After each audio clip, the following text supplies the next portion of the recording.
Welcome to the Corporate Detox podcast. I'm your host, Amanda McWhorter. I'm a corporate dropout, recovering people pleaser and perfectionist turned burnout recovery coach. If you are sick of the corporate roller coaster ride and ready to step into a life you love, this is the podcast for you.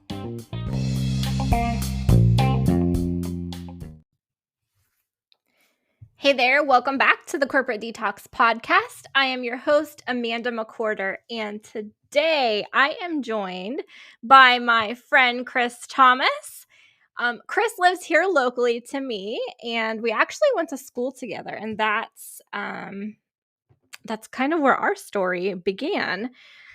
But I ran into Chris a few months ago and caught up on life in general and wanted to bring him on the podcast so he could share his own corporate detox story. So with that, let's jump in. Okay, Chris.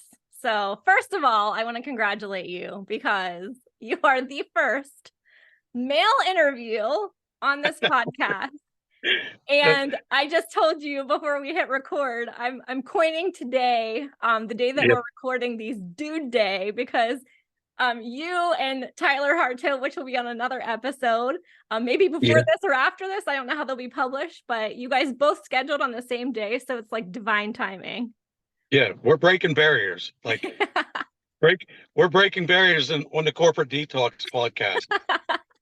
Absolutely. So Chris, I'm going to let you get started with your corporate detox story. And it's different than anyone I've ever had on the podcast before. So I'm super excited for you to share with our listeners your story. Okay. So, I have a long background as working for different corporations. I worked for Delaware North companies early on in my adult career that they run multiple casinos across the country. And that's what I did. I worked for Wheeling Island Racetrack as a valet.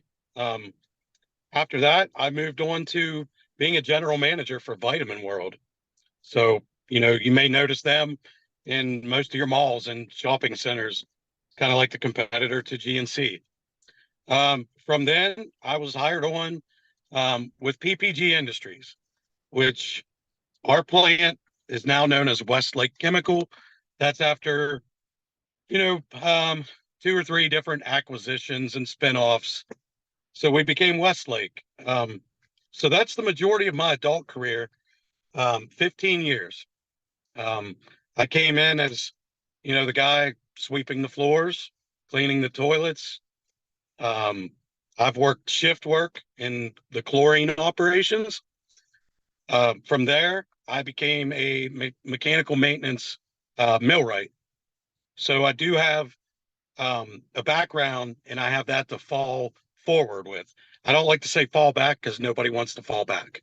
If I fall, I want to fall forward, and I don't plan on doing that anyway. But and then from there, with 11 years in the plant, I was able to bid on a laboratory analyst job. Those jobs normally used to take 30 years seniority to get one. And there I was, staring down a retirement job in this place. But working for the best boss I've ever worked for, working a 7 to 3:30 schedule Monday through Friday, you would think that I had it made. I would start work at 7. I could take naps, and I did. But that just still was not it. It just wasn't life, and it's not, for someone else, that would have been perfect. And for me, it wasn't. So 10 years ago, I wanted to do real estate. But it was all about, I wanted to do it just to sell houses and make extra money. So I never did it. Fast forward, late 2021, we went through a very dark time in my family with tragic losses all around us. And I said, we need to go to church, to my wife. And she actually laughed at me. And I said, well, I don't know where else to turn. And we began going to church. We went for a few months, and then I had a Holy Spirit moment. And the next day I started my real estate classes because it was where I felt led. And I aced through the classes.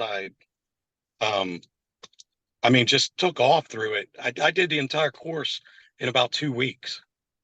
Um, and then I got licensed and I hit the ground running. And so I just wrapped up my very first year in real estate. And conventional world thinking, nobody makes it in their first year of any type of business. A lot of realtors don't make it past their first year. And I'm already a top producer. I'm one of the top, not only in our area, but in the entire state of West Virginia. So it's blessings upon blessings that have come. And I owe it all really to God, because I spent 40 years of my life wondering, what do I want to do? 15 of it in a six-figure job with a pension and insurance. And I walked away and felt not the slightest little bit of anxiety about it, because it was where I was being pulled to. And it's amazing, like what I've seen by this platform of real estate, because now it doesn't even feel like a job. I work much harder, promoting my brand and my name, which you have to do in real estate. Um, but but it doesn't even feel like promotion. It doesn't feel like that I'm seeking any glory, because you know where I give it, and um, and I know where it's given to me. So it just works. Like it's phenomenal. February of this year, most people around this whole valley know that my family and I, we lost our house and everything in a total loss house fire. Um, and I stood there and watched it burn and actually said, it's just a house. Like, and I know God has a plan. And I have followed that, and it's carried us through the past 6 months. But I saw people that a few months prior, I never knew them, but they showed up to what was my house now in a pile of rubble to help me clean up.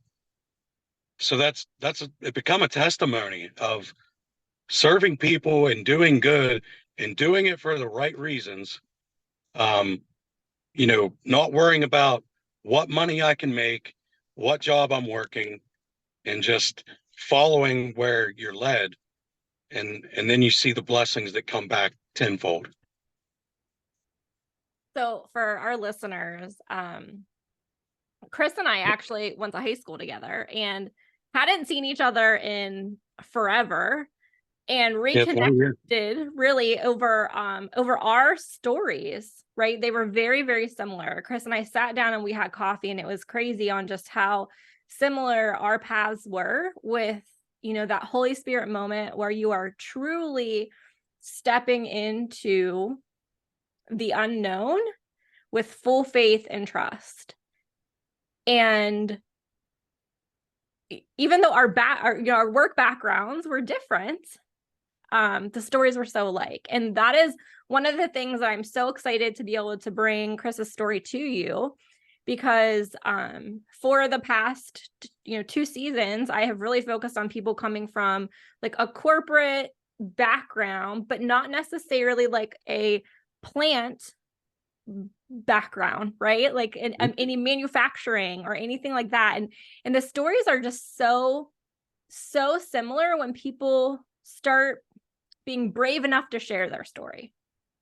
Yes, that's And very true. yeah, and that is a lot of kind of what you've been on this journey, right? With sharing your story of going to church after not being in church, and really just like stepping into your faith. One of the things that really truly, when you shared your business card with me over coffee, and can you tell our listeners what you put on every business card to make them different? Yeah, absolutely. So October last year in 2022, I wake up about 3:30 in the morning, and that's usually what happens when you start following that walk, that Holy Spirit Jesus relationship. So I wake up at 3:30 in the morning and I grab a stack of my business cards and I started writing scriptures. And they're all different. I mean, some of them are the same, but um, a lot of them, they are very different. And I don't give anyone my card. I let people pick them. I just fan them out and I tell them they're all different. And it becomes like a magic trick to them. But, the response to it is all positive. Everybody, they look at it. And then when they finally see the back, and I tell them, like, the reason I don't give you my card is because we're all going through something. Every one of us at all times, there's something. And what I find is whatever card they pick, it usually speaks to exactly what they deal with, whether it's addictions, anxiety, you know, spouse drives you crazy, whatever. But it's become my ministry, but it's also become my marketing Yeah. because now it's not a business card anymore, and that's what I intended it to not be. And now that scripture sticks with the person, and if it helps them through their day, um, if it helps lead them to that relationship that I found with God, then my job's been done.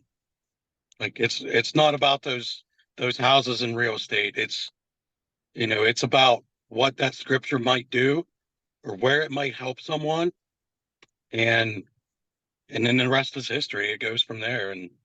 But then they have the front of my card, so hey, maybe they're interested in buying or selling a house, and there's my number. Yep.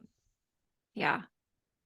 So let's go back to your 15 years Hmm. at Westlake.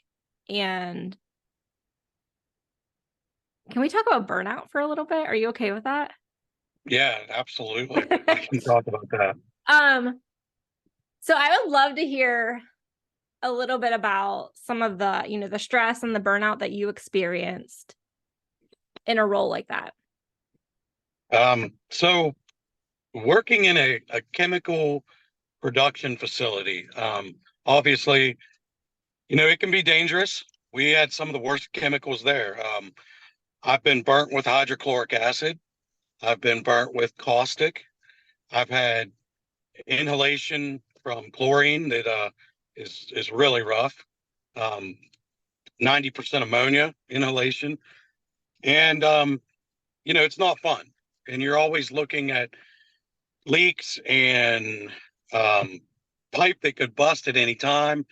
And I was actually there and experienced when we had a fatality a few years ago. Very close to the guy that died there that day. So, that puts in perspective. But, even early on, I was suffering from burnout in every phase of my career there, from being in utility to, the sweeping of floors, just the mundane task every day. Um, and being nothing but a clock number for this big corporation who, if I died today, they would have my job posted before my funeral. Yeah. So I was just a clock number. And, it was, I don't miss being outside, working on an industrial motor when it's 5 degrees out and you're 30 foot in the air and you're next to the river. That's another type of cold. Yeah. Um, I don't miss doing it in 100 degrees. And, um, the burnout is real. And I witnessed the morale in that plant every day. And the morale is awful. I mean, most people are there because they don't have any other skill to fall back on, or they came in at 18, 19 years old. They now have 30 years and it's too late. In their minds, it's too late to quit. But at 41 years old myself, now I was staring down a lot more years of employment, and there's no way I wanted to spend 25 more right there. Yeah. Yeah. I tell a lot of people it's when you think that, well, I've been here for so long, or I'm of an age that I can't start over. It's not like you're retiring and you're not going to work. You're Yeah, just starting something new. And that could make, the remainder of your time that you want to work or have to work very enjoyable compared to now, and can truly save your life in some instances. absolutely. And I think the world, what it's become, where you know, we no longer have so much of like the homemakers that the generations before us were. It, everything is more costly, and it's become a two working parent households in the instances that you have two parents. Some people, the divorce rates are up, and now it's a one person working household, and they're working even harder. Yep. But we're the world projects this earthly possession world now where we got to have a newer car, we got to have a bigger house, we want this and we need this, and um, you know, are you willing to work the life that you're giving just for material possessions, or do you want to actually feel life? Yeah. And that's where I was. I spent a lot of years wanting a bigger house, wanting a newer car. Um, and now I've really found when you face a fire that takes every material possession from you, you can find how much of a minimalist you really can be. Mm-hmm.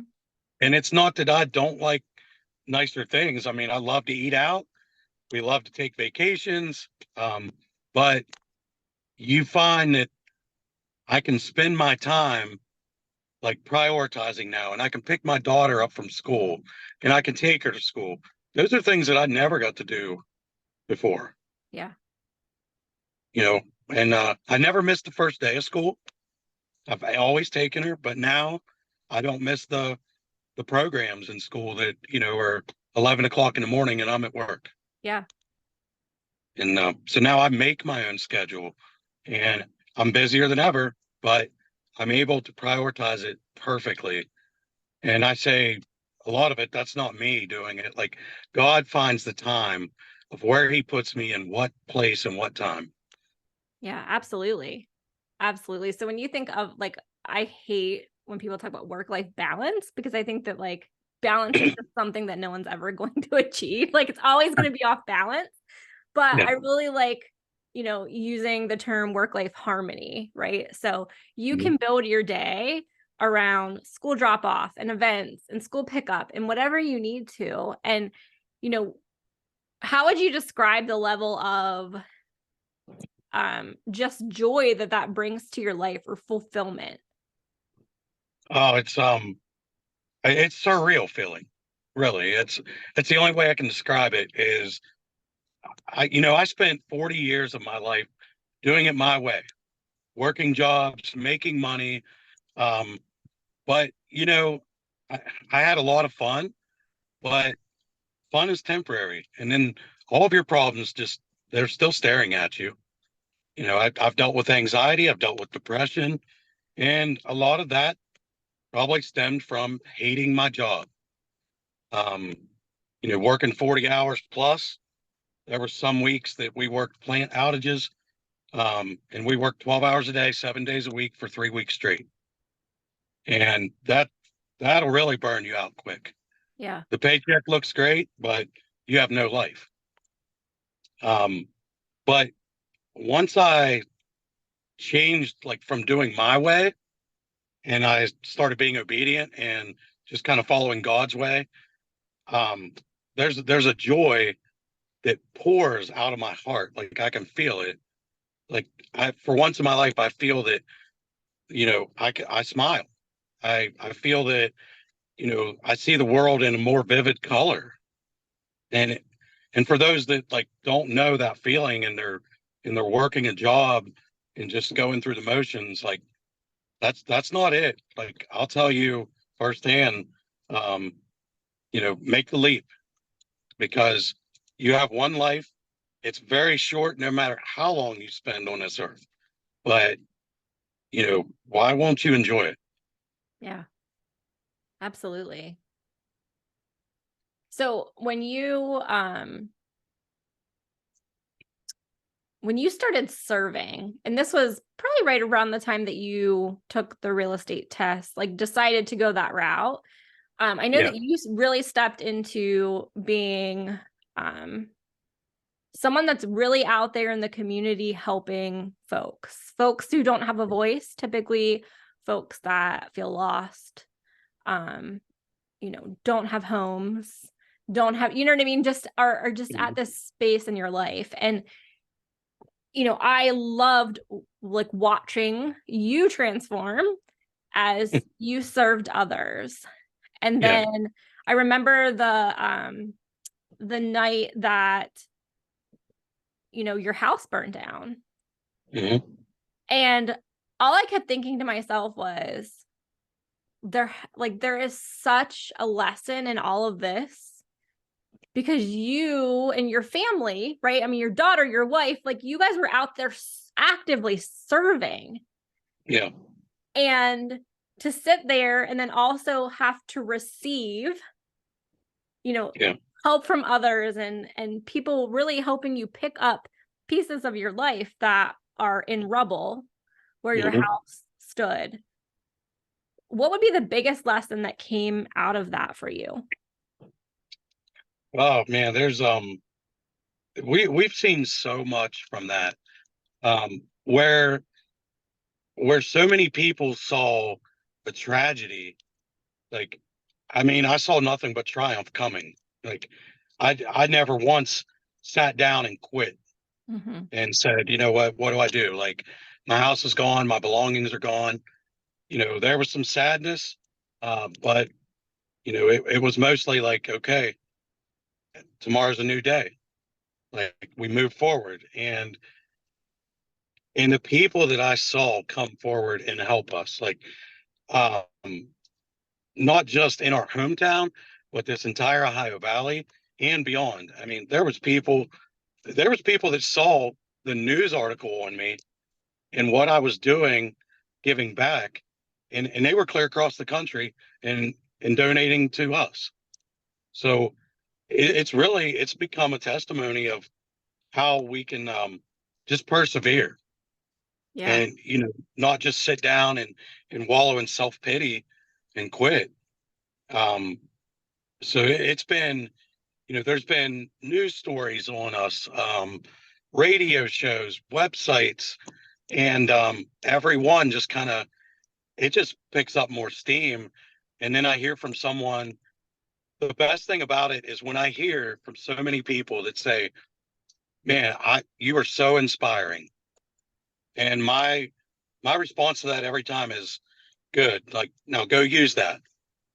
Yeah. Go bring a positive somewhere else. Like, if it inspired you, then I've done well, and go do something for someone from that."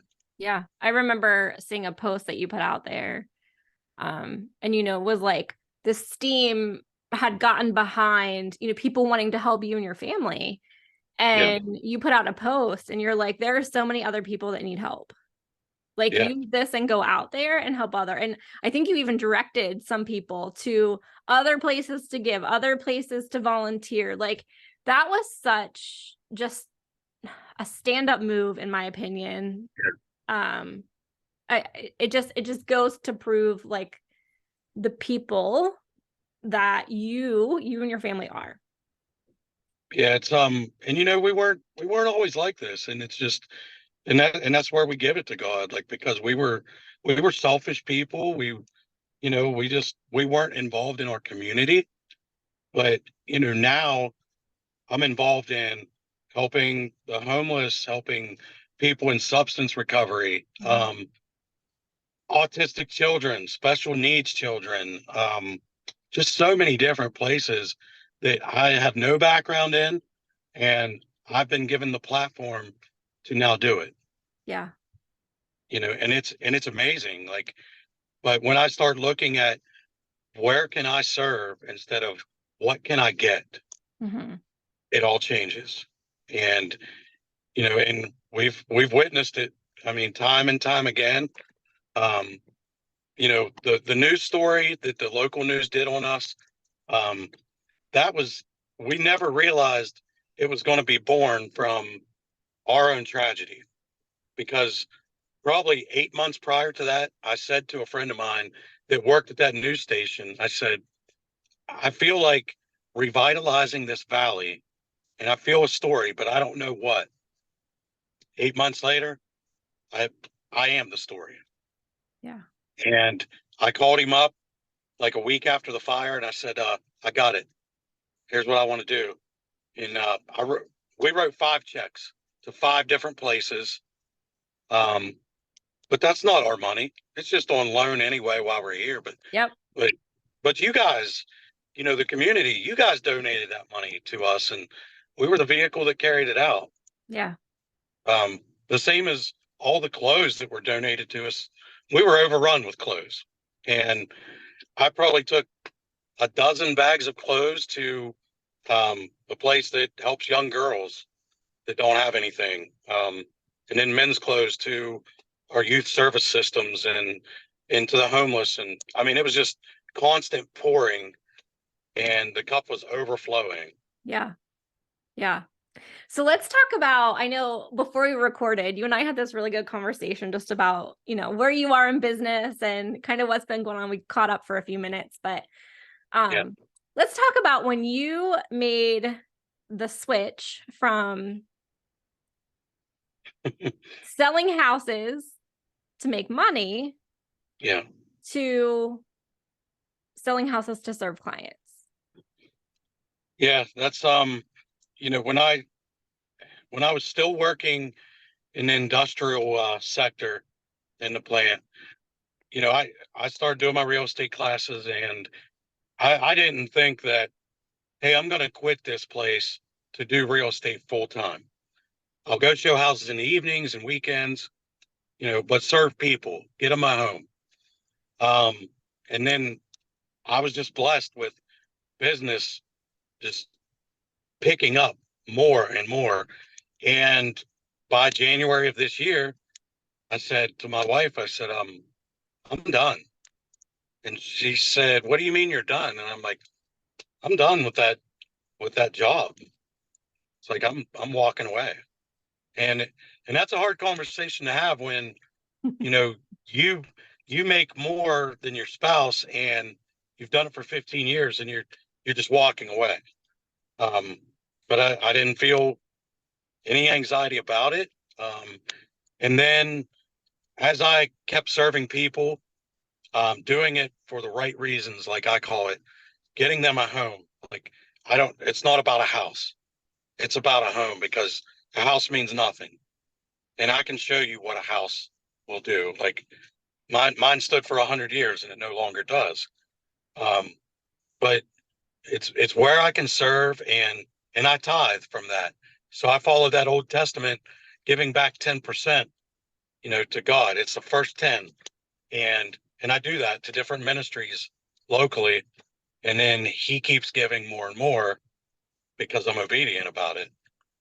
So just stepping up, serving people instead of, you know, wanting them to serve me. That's where it all changed. Like, the success has just like, it's just came abundantly. Um, no way I would have thought in my first year of real estate, which I just wrapped up, that I would be one of the top agents in not only our local board, but in the state.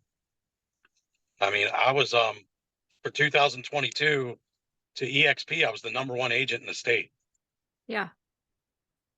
So it's crazy. Like, you wouldn't think that can happen, but it does. Like, when you're honest, you carry yourself with integrity, and you get out and you're helping your community, they come back to you too. Yeah.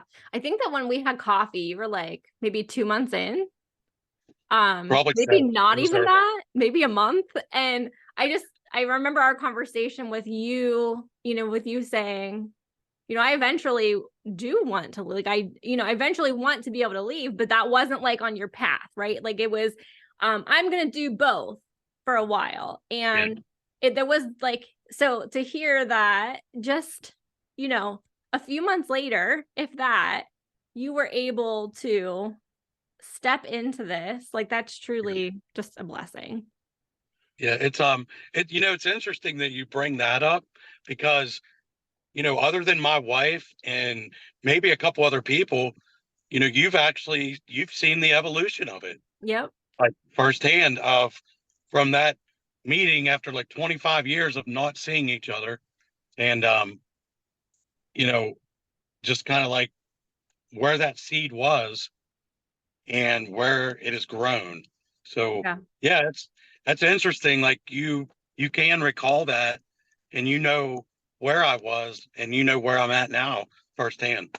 Yeah. It's so amazing.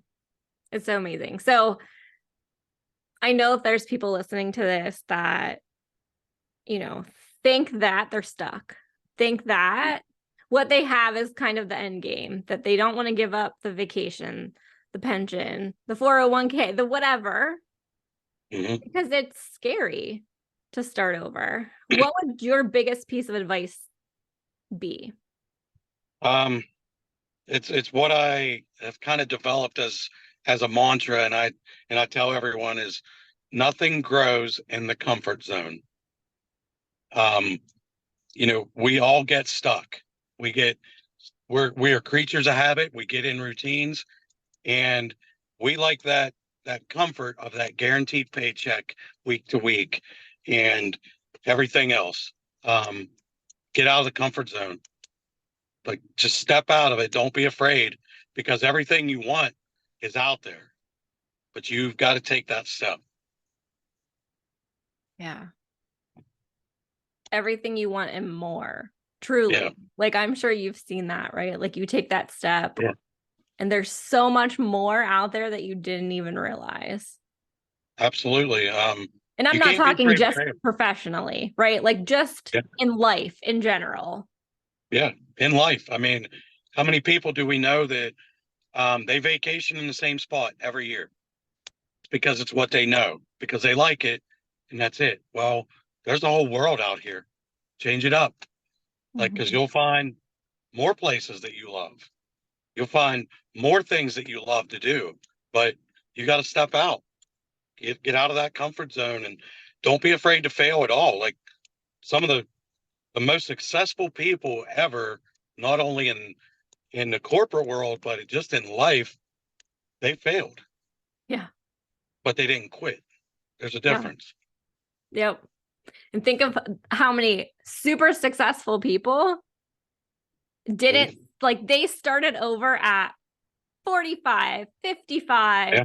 Like a lot of these folks that are like super successful, I think Oprah, was, one that started over late in life as we would consider it. And what would the world be without them taking that step? Yeah, exactly right. And I thought that where I worked was that was going to be it. I came in at 26 years old, and living where we live, you were always told if you got a job at one of those places, you just hit the lottery. Yep. Well, well, we see people that hit the lottery, and you see what happens to some of their lives too. They become worse than what they were without that money. Yeah. So I was never happy. And there was times it took a toll on me, um, physically, mentally. It took a toll on our marriage. Um, so yeah, I was the problem. I'm not pinning that problem on my wife or anyone else. It was me because I chose to work that job. I chose to stay at it. But now life is so much different. Mm. Thank you for sharing that. Yeah, I mean, the things we went through now, personally. I mean, how could I be smiling and happy? But I am. Like it doesn't beat me. Yep.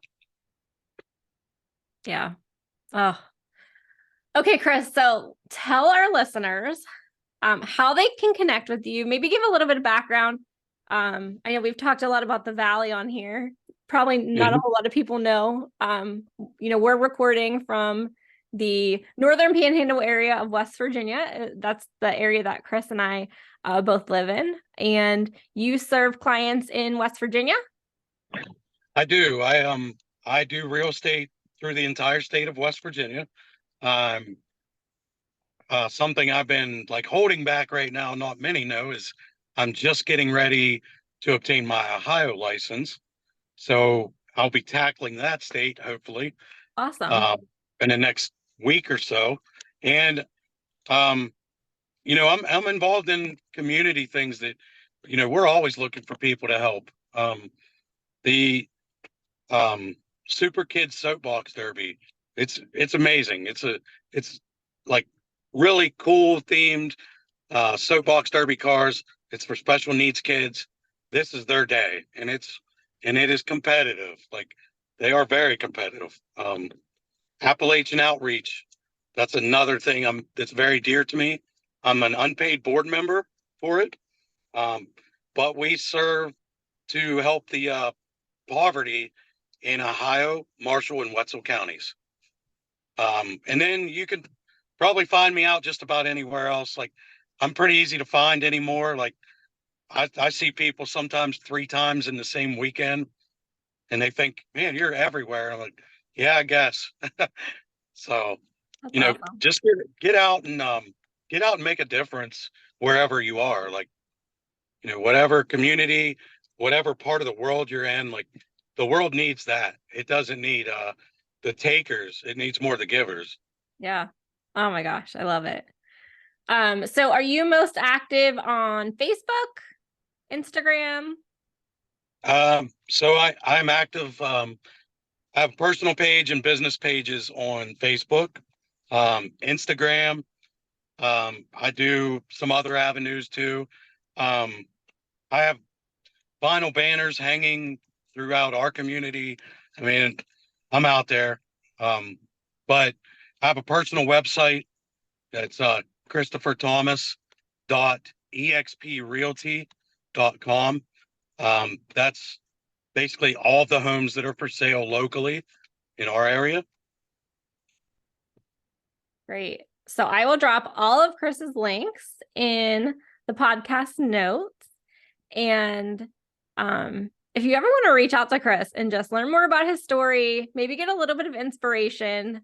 Obviously, we can't tell it all in one podcast episode, but it truly is inspiring. And I know that he's here to serve a purpose and to help others. So you might not be looking for a new home, but maybe you're just looking for a different perspective on some things that you're going through in life. Yeah, that's one thing I do tell people is I'm very accessible. I believe that nobody should slip through the cracks, and it doesn't matter what it is. Like, reach out to me. Um, it doesn't have to be about real estate whatsoever. If you're just going through something, if you're trying to find a more spiritual connection, reach out to me, and I'll try to get you just pointed in the right place to go. And it might not be right with me and what I do or where I go, but I'll get you pointed on your path, hopefully, and it'll make a difference. Great. Chris, thanks so much. Thanks for this. I know this has been a long time coming, so I'm glad that we could do this today. Thank you, Amanda, and I really believe what you got going um, will inspire more people because I love being a part of it. You're a bright spot. Whenever people get to listen to you or see you, like don't dim that. Like just Thank keep you. shining. Oh, I appreciate that. I received that. Thanks so much. Yep.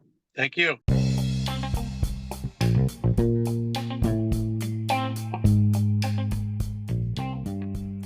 So, are you ready to start your own corporate detox journey? Well, if you are, make sure that you check out amandamcwhorter.net for different ways to work with me, as well as some freebies that could help you get started. If you're on social media, follow me at Amanda K. McWhorter on Facebook, LinkedIn, and Instagram.